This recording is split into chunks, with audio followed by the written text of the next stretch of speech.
Mulai dari perizinan, syarat dan sistemnya seperti apa, pengelolaan bagaimana menjaga ekosistem, tetap ada nilai ekonomis dan mempertahankan sosialnya, adat istiadat di daerah setempat, kira-kira kayak gitu. Jadi ada 3 variabel, menjaga ekosistem, menjadikan ladang produksi, ada nilai ekonomis, jadi menjaga ekologi, menjaga nilai produktif dan menjaga sosial, kira-kira kayak gitu pada ini. Maka terhadap masyarakat yang mengajukan izin eksplorasi pemanfaatan hutan, kawasan hutan itu melalui kan kepala desa, kemudian dibawa oleh pemerintah kabupaten kota setempat untuk mendapatkan rekomendasi provinsi mengajukan ke kementerian kan begitu ya. Maka itu ada yang namanya inventarisasi, klasifikasi yang di dalamnya harus melibatkan 2 hal. 1 melibatkan tim ahli kehutanan, 2 melibatkan masyarakat.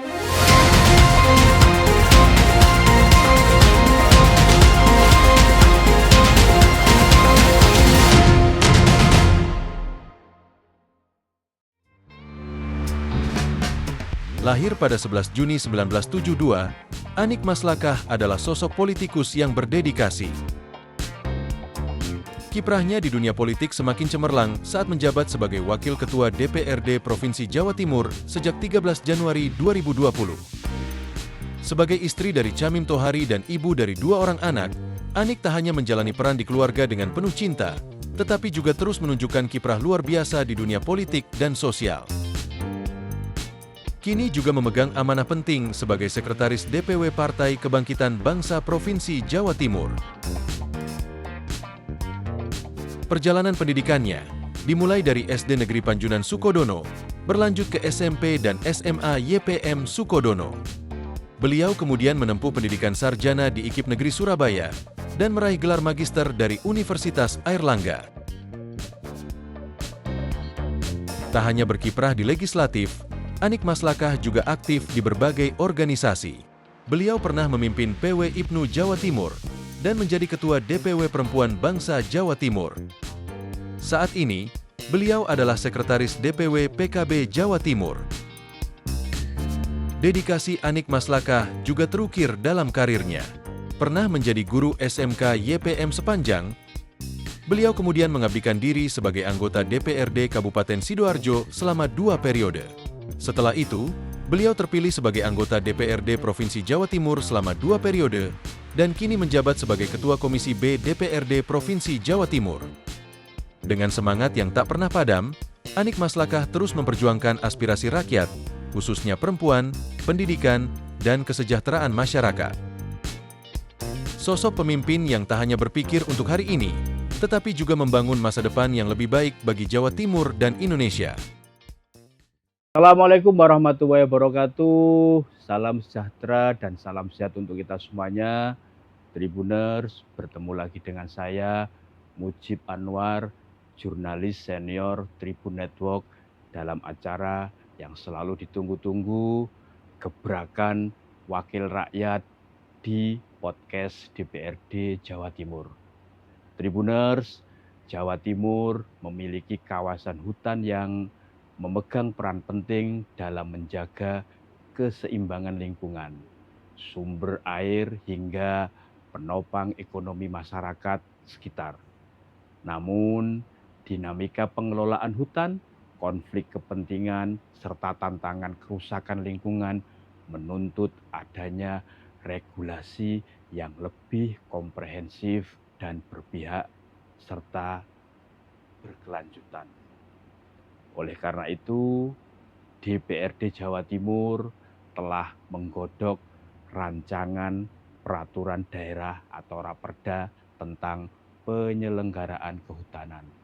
Ini sebagai upaya untuk memperkuat tata kelola sektor kehutanan. Untuk itu, Tribuners dan para pemirsa dimanapun Anda berada, kali ini di Gebrakan Wakil Rakyat kita akan mengangkat tema yang sangat penting, yakni urgensi perda tentang penyelenggaraan kehutanan. Untuk membahas tema yang sangat penting tersebut sudah hadir bersama kita Ibu Hajah Ani Maslahah SPD MSI. Beliau adalah Ketua Komisi B Bidang Perekonomian DPRD Jawa Timur. Mbak Ani, sapaan akrabnya, ini politisi senior dari Partai Kebangkitan Bangsa yang saat ini juga menjabat sebagai sekretaris DPW PKB Jawa Timur. Kalau Anda warga Sidoarjo pasti kenal dengan Mbak Ani karena Mbak Ani ini sudah beberapa periode terpilih dari daerah pemilihan Jatim II, wilayah Sidoarjo. Langsung saja kita sapa. Assalamualaikum Mbak Ani. Assalamualaikum warahmatullahi wabarakatuh. Seluruh pemirsa se-Jawa Timur. Berharap ditonton luar Jawa Timur. Ya, karena ini temanya menarik, Mbak. Ya, Kan betul. sekarang kan lagi terjadi rame banjir banjir bandang, bandang di beberapa longsor. daerah, Ya. longsor terutama di Sumatera Ya. Barat, Sumatera Utara, Aceh. Mbak Ya. Ani, seberapa urgent dan pentingnya Raperda tentang penyelenggaraan kehutanan ini, Mbak, bagi Jawa Timur? Ya, pertama hutan di Jawa Timur itu kalau dilihat dari luasan Mas Mujib ada Ya. 1,3 juta hektar. Maka kalau diprosentase dari luasan daratan ada 28, sekian persen itu adalah kawasan hutan. Ya. Yang kedua, ternyata Jawa Timur ini menjadi buffer stock beberapa komoditi. Satu diantaranya adalah perkebunan dan pertanian. Ya. Maka kalau kita ngomong perhutanan sosial, itu adanya ya di hutan. Artinya masyarakat hutan, masyarakat kawasan hutan, bukan manusia hutan, bukan ya. Memberikan kontribusi yang cukup luar biasa bagi pertumbuhan ekonomi Jawa Timur yang hari ini alhamdulillah Mas Mujib lebih tinggi dari nasional. Berapa itu, Mbak? Per hari ini kita 5,22%, sementara nasional 5,04%. Berarti artinya lebih tinggi 1,6 ya? Ya, 1,6%. Nah, itu diantaranya adalah kontributornya dari masyarakat sekitar hutan. Hal yang lain, ini yang kontradiktif, bahwa kemiskinan di Jawa Timur memang iya ada penurunan ya. Dari dulu zaman Pak Dekarwo di angka 11 sekian, hari ini 9 sekian. Tapi mirisnya adalah kemiskinan ekstrim itu ada di kawasan hutan. Sisi yang lain di awal tadi kita sudah sampaikan bahwa banjir di mana-mana Jawa Timur, ya kan. Di kediaman saya sendiri Sidoarjo. Kebetulan kalau di lingkungan hidup saya enggak. Tapi di beberapa titik terutama perkotaan yang banyak hunian perumahan-perumahan, ya karena memang tata kelola awalnya kurang termitigasi kira-kira kayak gitu. Satu sisi kemudian debit air yang tinggi, sungainya dangkal, ya itu banyak faktor lah. Maka kita tidak menginginkan kejadian seperti di Sumatera yang hari ini kayaknya kok lebih dasar dari tsunami ya. Karena kita belum tahu persis angka kematiannya berapa. Tetapi kan rumah itu sudah di atas 1.000 lebih lah kira-kira. Dan fakta kayu gelondongan gede-gede dan bukan baru ditebang, sudah bukan lama, tercerabut ya, bukan tercerabut tapi sudah lama ya. potongan. Kemudian ya memang harus, dan alhamdulillah pemerintah gerak cepat. Informasi yang kita dapatkan izin PT yang melakukan produksi itu kan sudah dicabut ya. PT apa itu saya lupa itu. Adalah saya lupa PT-nya apa itu. Inisialnya awalnya S ya? Ya, Ya. sudah dicabut informasinya. Nah, kita tidak ingin seperti itu. Ya. Oleh karenanya perlu ada upaya preventif. Ya. Sebenarnya sudah ada sih Mas Muji perda sebelumnya, tapi memang belum komprehensif, belum memberikan payung untuk perhutanan sosial. Mbak Ani, perda sebelumnya kan sudah pernah kita Ada, punya 3 ya. benar, ada Ya. Perda Nomor 4 tahun 2003 tentang 2003. pengelolaan kehutanan, ada Terus Perda Perda Nomor 5 tahun 2005. 2005. Perda nomor 6 ya. Ya, Perda Perda Nomor nomor 6 6 tahun tahun 2005, 2005 sama ada juga Perda Nomor 7. 12 ya. Iya, 12 Nomor 12 tahun 2007, 2007. sorry. Artinya kalau terakhir itu 2007, berarti kalau sekarang itu sudah 18 tahun, Mbak. Iya, tetapi perda itu membahasnya spesifik, Mas. Jadi untuk perda yang nomor tahun 2003 itu khusus tentang pengelolaan hutan, kemudian rehabilitasi hutan, kemudian konservasi lahan kritis.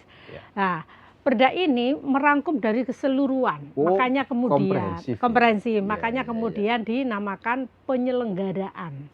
Jadi mulai dari perizinan, syarat dan sistemnya seperti apa, pengelolaan bagaimana menjaga ekosistem, tetap ada nilai ekonomis dan mempertahankan sosialnya, adat istiadat di daerah setempat, kira-kira kayak gitu. Jadi ada 3 variabel, menjaga ekosistem, menjadikan ladang produksi, ada nilai ekonomis, jadi menjaga ekologi, menjaga nilai produktif dan menjaga sosial, kira-kira kayak gitu perda ini.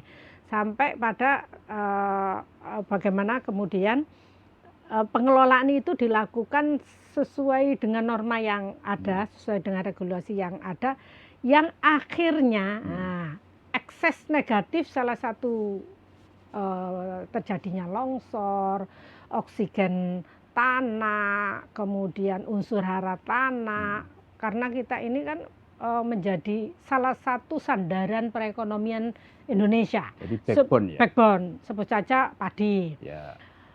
Kita ini beras dari 5 juta ton hasil produktivitas Jawa Timur ditarget 7 juta ton tahun ini, Mas. Ini Berarti baru bisa di angka 6 sekian lah. Lebih dari separuh. Ya nggak separuh lah, dari 5 ke 7. 5-7 ya? Dari 5, tetapi kan lahan pertanian kita masih tetap, kayak begitu. Kemudian sarana prasarana, air dan lain sebagainya. Tentu kan ini butuh eksplorasi yang lebih maksimal lagi. Ya, dalam rangka swasembada. Jawa Timur kan sebenarnya bukan swasembada lagi, tapi sudah kedaulatan. Artinya sudah cukup untuk memenuhi kebutuhan kita. Karena kebutuhan kita sekitar di angka 4 lah, Mas, sisanya untuk kebutuhan nasional. Nah, maka untuk kepastian sustainability kan butuh ya bagaimana unsur tanah kita tetap terjaga haranya, kemudian oksigennya tetap terjaga, tidak terjadi banjir, tidak terjadi erosi, tidak terjadi kebakaran, kira-kira kayak begitu, sehingga tanaman apa yang harus ditanam itu diatur di situlah. Jadi kaitannya dengan izin sampai pada tata kelola impact. Mbak Ani, terkait dengan penindakan di raperda yang baru ini seperti apa? Ya, kaitannya sanksi atau kesalahan itu kan ada 2 ya. Kalau itu melanggar perda, maka sanksinya ya 6 bulan penjara itu atau denda 200 juta kalau nggak salah. Jadi masuk tipiring ya? Tipiring, tetapi kalau itu sudah melanggar kejahatan, kaitannya kejahatan, maka tentu pidana. Yang berbicara adalah KUHP. Seperti itu. Mbak Ani, ini kan sekarang soal bencana alam yang diakibatkan oleh ulah manusia, ini kan lagi menjadi sorotan. Setelah di Sumatera ini kan terjadi banjir dan tanah longsor ya, Aceh, Sumatera Utara dan Sumatera Barat. Bahkan beberapa wilayah di Jawa Timur kan juga sudah terjadi banjir, kan juga tanah longsor kan karena anomali cuaca dan terjadi serapan lahan ini yang kurang bagus. Nah, ini kan mendesak ya untuk segera ditetapkan. Dari sisi DPRD Jawa Timur seperti apa, Mbak? Apakah tahun ini harus sudah ditetapkan atau bagaimana? Iya, Ini perda inisiatif eksekutif Mas Mujib. Oh, Jadi berarti bukan usulan dari Pemprov Jawa Timur. usulan dari Pemprov Jawa Timur karena mengkompilasi dari beberapa perda yang sudah saya sampaikan tadi, Perda nomor 4 hingga Perda nomor 12 tadi Iya, itu. iya, iya. Lebih komprehensif lah ya. Satu perda tetapi mengatur secara keseluruhan Iya. lah kira-kira kayak gitu. Itu dibahas di tahun 2021 Mas Mujib. Tetapi baru masuk di kami Usulan dibahas mulai NA. 2021. Iya. Jadi sebelum saya kira-kira kayak begitu. Oh, Tetapi iya, baru iya, masuk iya. ke DPR-nya di 22 Oktober 20 2025. 20 Oktober ya? Ya, 20 Oktober, benar-benar. 20 Oktober tahun 2025. Oh, Dan iya, iya. per hari ini hitungannya ya satu bulan setengah. 1,5 bulan ya? 1,5 bulan kami sudah selesaikan raperda itu Mas. Pendapat komisi di akhir November kemarin. Dan akan kita sahkan di Desember ini. Jadi tahun 2025 ini kita selesaikan. Biasanya lazimnya akan ada evaluasi dari Mendagri maksimal 14 hari. Kemudian kalau sudah selesai baru diundangkan atau ada nomorisasi. Kami optimis Iya.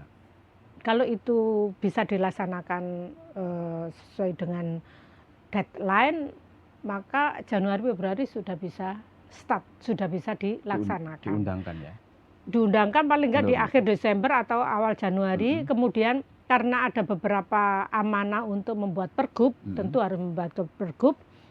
Nah, pergub itu di klausul pasal maksimal 6 bulan Ya. harus sudah ditindaklanjuti. Maka kalau ngomong implementasi ya di Juli Agustus lah.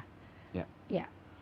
Mbak Ani, kan ketika perda itu nanti diberlakukan ya, nanti bentuk monitoring atau pengawasannya seperti apa agar ini tidak hanya menjadi semacam macan kertas kan seperti itu, tapi betul-betul efektif untuk menjaga kelestarian hutan baik dari sisi ekologi dan yang paling penting ini kan berdampak terhadap ekonomi masyarakat tanpa menimbulkan kerusakan. Ya.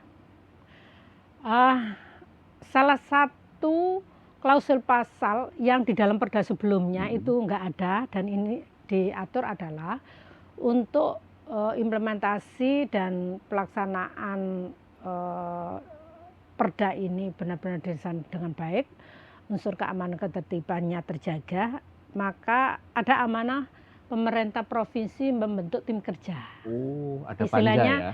Ya, ada tim gerak cepat. Oh. Satu, melalui tim gerak cepat itulah pengawasan bisa dilaksanakan lebih intensif, lebih spesifik ya. Barangkali terhadap persoalan-persoalan yang muncul akan tersegerakan, terketahui, terlapor dan solusi. Itu satu. Yang kedua tentu adalah tim itu ada dari akademisi, unsurnya ya Mbak. Ada dari perusahaan, dari masyarakat, ada dari pihak pemerintah. Artinya seluruh stakeholders itu terwadai di situ. Sehingga harapan besar adalah mewakili semua masyarakat Jawa Timur. Itu satu. Yang kedua, ya sesuai dengan tusi kami. Kami ini kan ada fungsi controlling ya. Dan kita ini menyebar di seluruh Jawa Timur. Maka karena memang tidak semua daerah ini ada hutan, termasuk kami nggak ada Mas. Sidoarjo kan nggak ada. Yang ada hutan mangrove. Hutan mangrove ya. Sama tambak. Sama tambak, ya. Maka melalui kita, terutama teman-teman yang dapilnya mempunyai wilayah atau kawasan hutan, saya pikir fungsi ini bisa lebih efektif untuk bisa dilakukan. Itu saya pikir ya. Masyarakat hari ini eranya sosial media, eranya digital. Saya pikir setiap ada kejadian apapun, masyarakat kan pasti ngunggah lah kira-kira. Itu juga bisa kita lakukan sebagai bentuk pengawasan. Tentu tidak terlupakan sebagai pengawas dari perda adalah Satpol PP, ya itu. Penegakannya, ya. Mbak Ani, terkait dengan pemanfaatan teknologi informasi, Mbak. Ini kan juga penting ya, agar data antara yang kabupaten kota, provinsi sama pusat itu kan selaras, terintegrasi lah. Apakah itu juga diatur dalam Perda baru ini nanti? Iya. Tadi di awal saya sampaikan bahwa Perda ini mengatur mulai dari inventarisasi, jadi pendaftaran. Iya. Inventarisasi, jadi gini Mas, kita ini kan punya Perda RT RW, rencana tata ruang wilayah.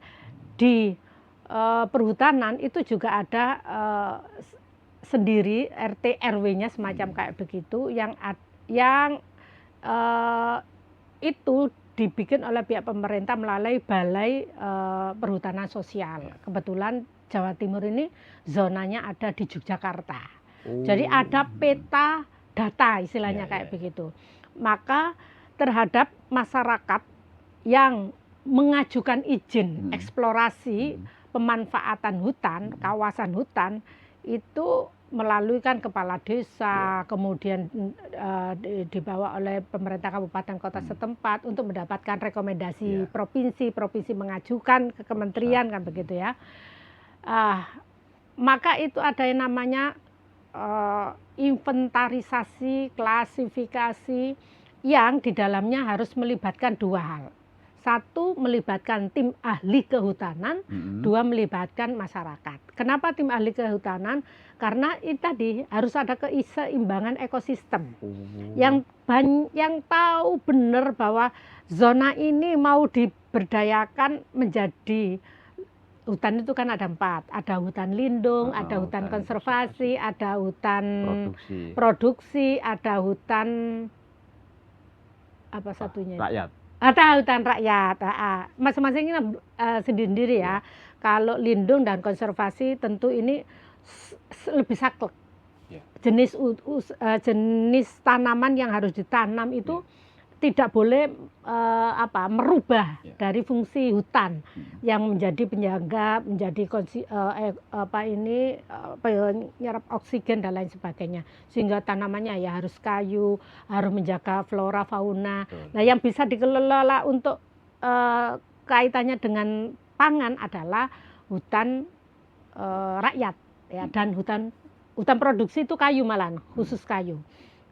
Terus flora fauna ini harus terjaga, berarti hutan konservasi. Maka ya hanya hutan rakyat, dalam hal ini adalah perhutanan sosial itu yang diberikan kewenangan untuk melakukan pengelolaan sehingga bisa ditanami jagung, bisa tebu, bisa padi, ya kayak kira-kira kayak gitu. Nah, ini yang tahu adalah tim ahli kehutanan. Tim ahli kehutanan. Kenapa harus melibatkan masyarakat? Kita tahu ada kalanya yang terjadi ini, mereka hidup bertahun-tahun lamanya sejak nenek moyangnya lah kira-kira gitu. Masyarakat di sekitar hutan. Masyarakat di sekitar hutan. LMDH itu ya, Pak? Ya, LMDH yang statusnya ada yang sudah mendapatkan sertifikasi, ada untuk pengelolaan, ada yang belum, Mas.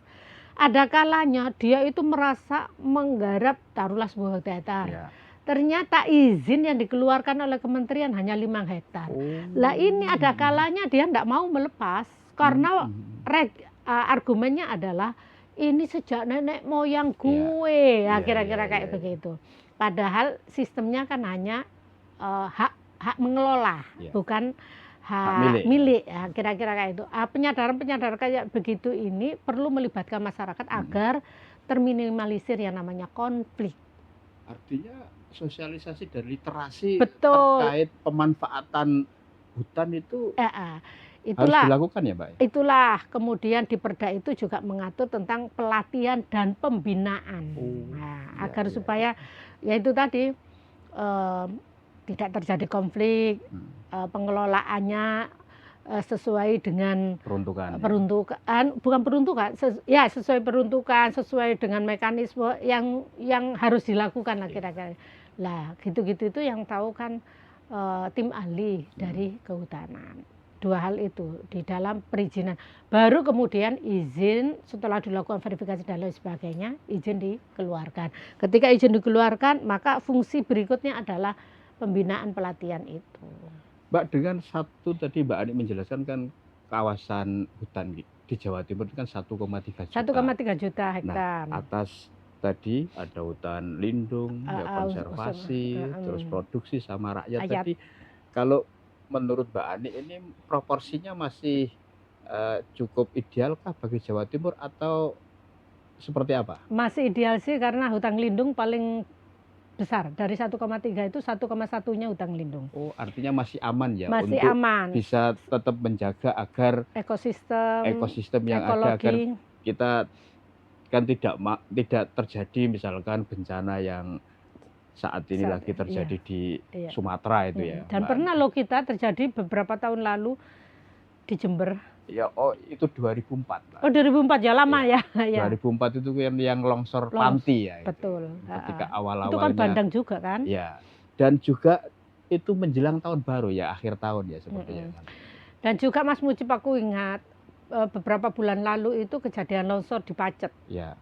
Itu tetangga saya. Kan meninggal 7 orang kan. Yang satu keluarga satu itu keluarga. Ya, jadi kalau saya kalau saya ini Desa Sukodono itu Desa Klopo 10. Jadi tetangga desa. Habis Sukodono Klopo 10. Itu kan longsor juga. Maka dengan titik-titik seperti itu, terus lagi kita juga lihat ada galian C yang tutup lahannya belum memenuhi syarat. Belum lagi galian-galian emas, banyak lah galian terutama di daerah Banyuwangi, Bondowoso, Jember juga, Tuban juga, Mbak. Tuban untuk semen dan lain sebagainya, termasuk di daerah Mojokertoan itu kan, artinya perda ini sangat mendesak Mas Mujib untuk disahkan dan diimplementasikan karena faktanya variabel-variabel yang membahayakan itu terlihat. Nah, itu tadi banyak lubangan, tutupan lahannya tidak terstandarisasi, masih banyak belum ditutup malahan. Lah di perda itu mengatur tentang tutupan lahan juga. Jadi ada syarat-syarat nutup lahan itu tidak sekedar tanah. Kira-kira kayak begitu. Artinya ada tanggung jawab ini ya untuk istilahnya kan kayak rehabilitasi setelah sudah dieksplorasi itu kan harus ada tanggung jawab. Termasuk kayu yang sudah ditebangi karena ada hutan produksi itu kan artinya mengelola hasil hutan. Hasil hutan sampai detik ini kan kayu. Maka bagaimana kemudian dilakukan reboisasi dan lain sebagainya. Itu ada di perda itu diatur. Mbak Ani, ini kan pasti Mbak Ani kan wakil rakyat. Kan sebelumnya kan pasti juga turba ya. Kan Mbak Ani kan juga pernah jadi pimpinan dewan. Pasti menyerap aspirasi dari masyarakat di seluruh Jawa Timur kan. Meskipun di Sidoarjo tidak ada hutan aslinya, hutan kayu yang ada hutan mangrove. Yang ada kan hutan mangrove, tapi pasti dari masyarakat di wilayah Jawa Timur lainnya kan menyampaikan aspirasi. Apa catatan Mbak Ani aspirasi yang paling sering disampaikan oleh masyarakat Jawa Timur terkait dengan penyelenggaraan kehutanan ini, Mbak? Satu ya batas lahan antara milik A dengan B ini banyak yang jadi titik konflik ya. Titik konflik. Karena batasnya tidak ada bahasanya kayak begitu. Petoknya ya kalau ini. Patok ya. Patok. Ini menjadikan konflik, Mas.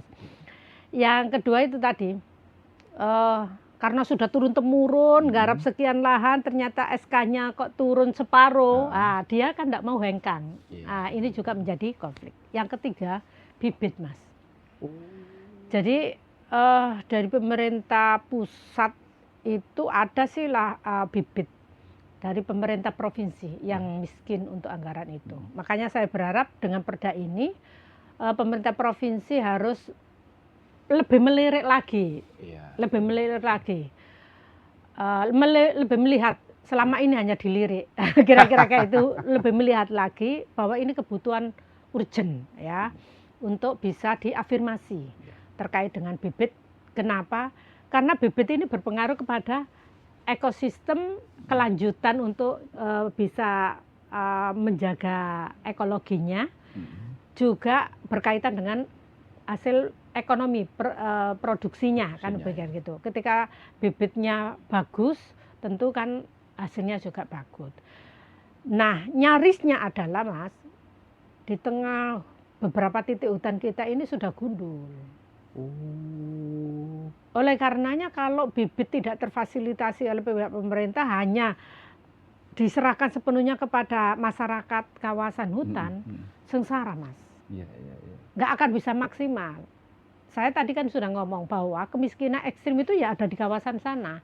Berapa Mbak jumlahnya? Kalau masyarakat di sekitar hutan, LMDH dan berapa itu kan? Kan kemiskinan ekstrim kan salah satu titiknya, episentrumnya kan di wilayah itu. Kalau jumlah real saya belum tahu pasti ya, belum tahu pasti. Kalau dianggap persentase itu bisa 50-50. Besar karena sekali memang besar untuk yang ekstrim loh ya, kemiskinan ekstrim itu besar sekali. Nah, karenanya maaf bukan karenanya, yang berikutnya persoalan yang muncul di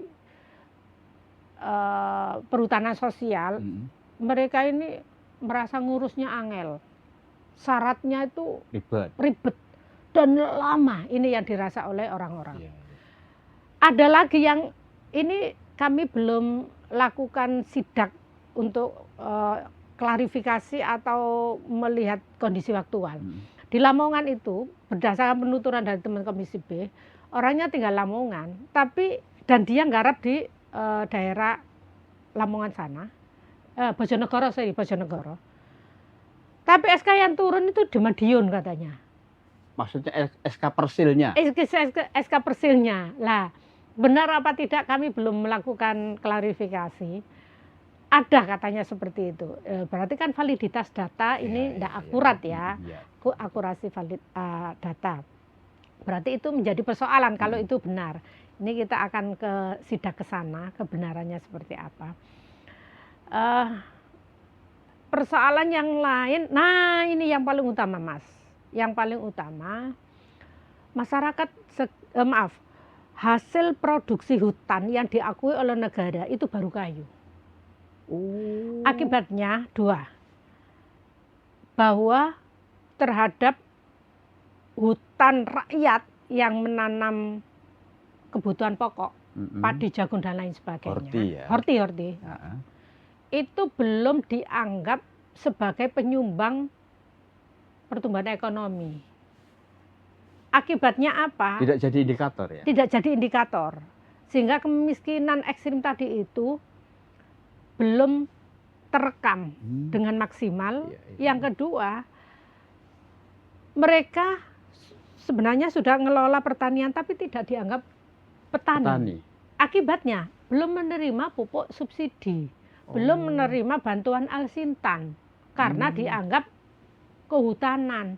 Sementara anggaran dari Kementerian LHK dan Kehutanan, mereka yang mendapat afirmasi itu lebih pada adalah jenis tanaman pangan. Enggak, jenis tanaman kayu. Karena kehutanan yang diakui kan baru kayu. Ini yang PR kami bagaimana mengintegrasikan antara Mentan dengan Menkehutanan. Pertanian dan kehutanan harus dipertemukan ya Bu. Iya, ya? Jadi Menteri Pertanian sama Menteri Kehutanan juga tentunya lingkungan hidup ya. Iya, lingkungan hidup benar. Sehingga mereka ini kan punya hak yang sama. Betul. Untuk bertani mendapatkan afirmasi dalam bentuk subsidi pupuk, bantuan Al-Sintan, bantuan lainnya. Ini yang menjadi PR besar, PR utama kami itu di apalagi situ. Tadi Mbak Ani menyampaikan bahwa ternyata salah satu epicentrum kemiskinan ekstrim kan di kawasan wilayah sekitar hutan ya. Apa Mbak yang mendesak harus dilakukan agar mereka juga memiliki hak yang sama ya terhadap tadi bantuan? Kebijakan pemerintah pusat. Karena ini sama dengan garam ya. Garam ini per hari ini belum dianggap kebutuhan bahan pokok penting. Akibatnya HPP pemerintah nggak berani memunculkan seperti padi. Padahal ngomong garam seperti padi sesungguhnya, ya kan? hari ini kan kebutuhan garam tidak hanya untuk konsumsi, tapi juga untuk produksi, untuk industri.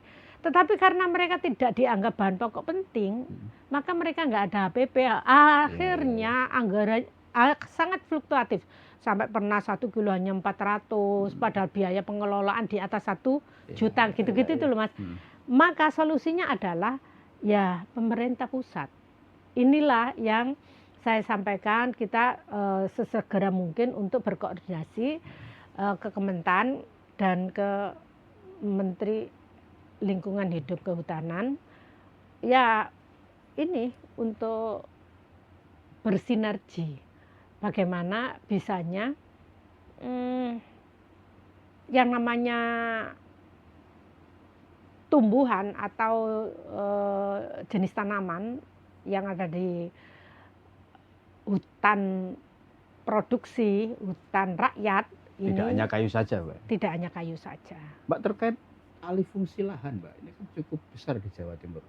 Kan kalau nggak salah itu ya, rata-rata kan 1.000 hektar setiap tahun yang beralih fungsi. Itu mengganggu tidak terkait dengan penyelenggaraan kehutanan ini? Sekali lagi, selama yang diproduksi itu berdasarkan aturan, berdasarkan SK-nya kan di situ muncul ya, jenis tanaman apa yang harus dilakukan, bentuk pemberdayaan yang dilakukan seperti apa. Maka kami meyakini itu tidak terlalu mengganggu.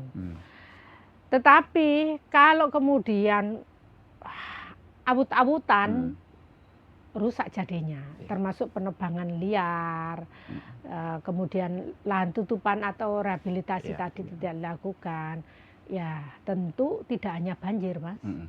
Kebakaran pasti iya, unsur hara tanah juga oksigennya menguap. Betul. Karena serapan yang bisa itu kan di hutan tadi itu.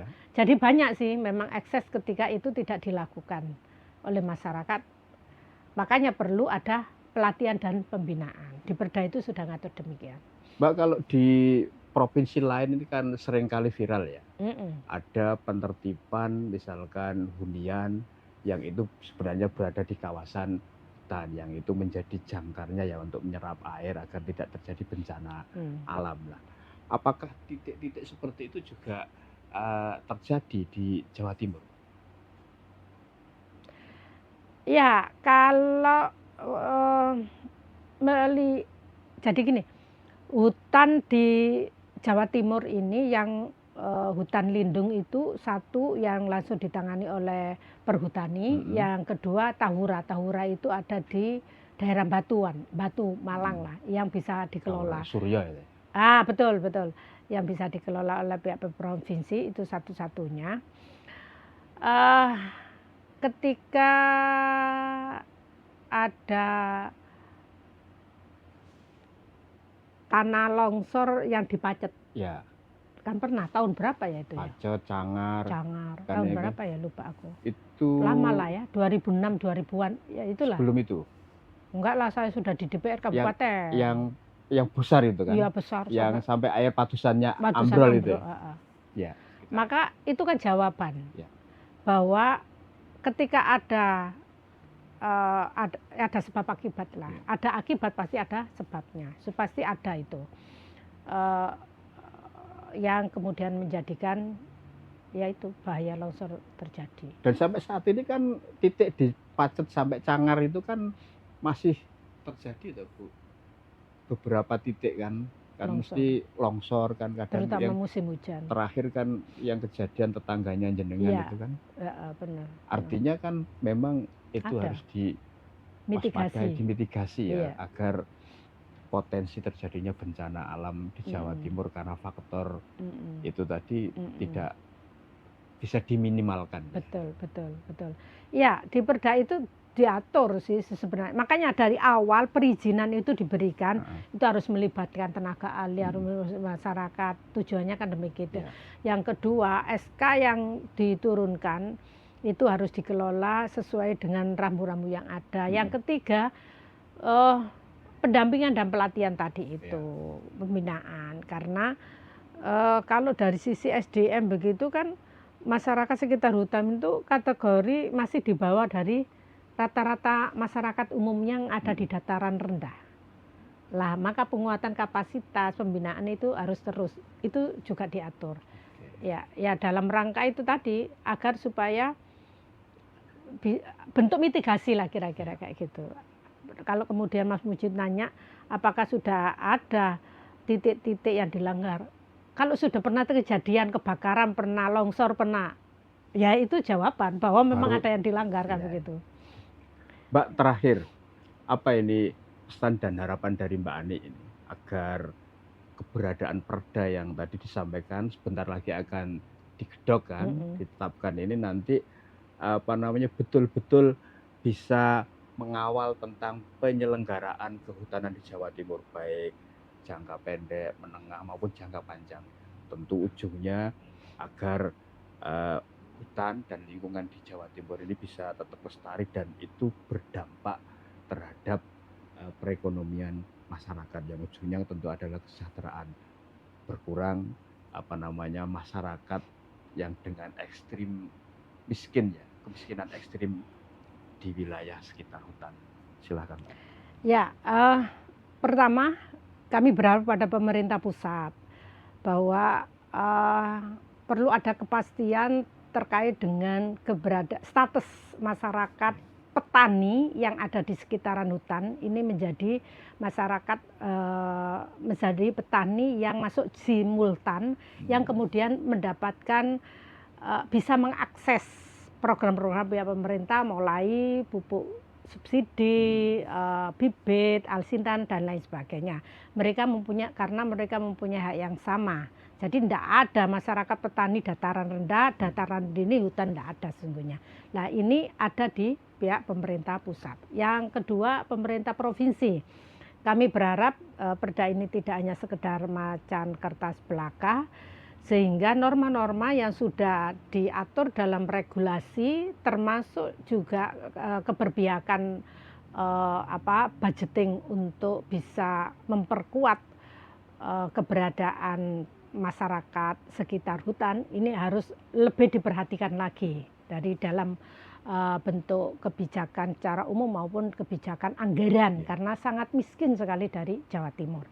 Nah, ya tentu juga harapan besar pelatihan pembinaan harus lebih diperkuat termasuk tim kerja cepatnya ini harus konkret, tidak hanya sekedar brand, tidak hanya sekedar nama, tetapi benar-benar melakukan kerja.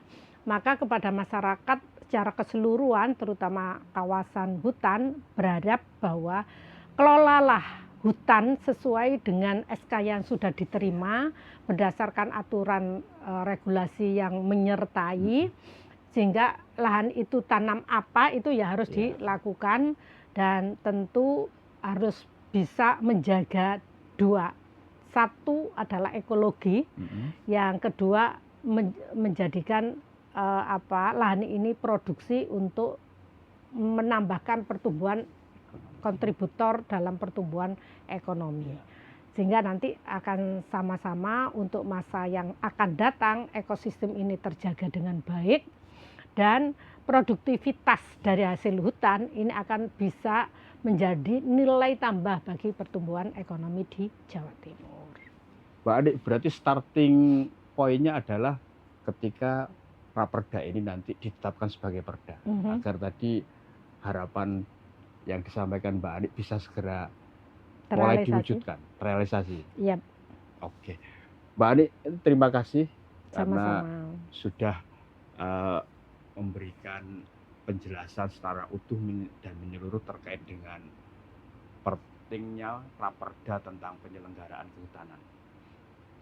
Baik, Tribuners dan para pemirsa dimanapun Anda berada, demikian tadi gebrakan Wakil Rakyat bersama Ibu Hajah Ani Maslahah, SPD MSI, Ketua Komisi B Bidang Perekonomian DPRD Jawa Timur. Kita bertemu lagi dengan para politisi, anggota DPRD Jawa Timur lainnya untuk mengulas berbagai macam bidang yang itu sangat penting untuk masyarakat Jawa Timur. Tetaplah menyaksikan channel YouTube kesayangan Anda di Harian Surya, Tribun Network Mata Lokal Menjangkau Indonesia. Saya Mujib Anwar undur diri. Assalamualaikum warahmatullahi wabarakatuh. Salam sejahtera untuk kita semuanya dan teruslah jaga dan kelestarikan hutan kita agar tidak terjadi bencana seperti yang saat ini terjadi di wilayah Sumatera.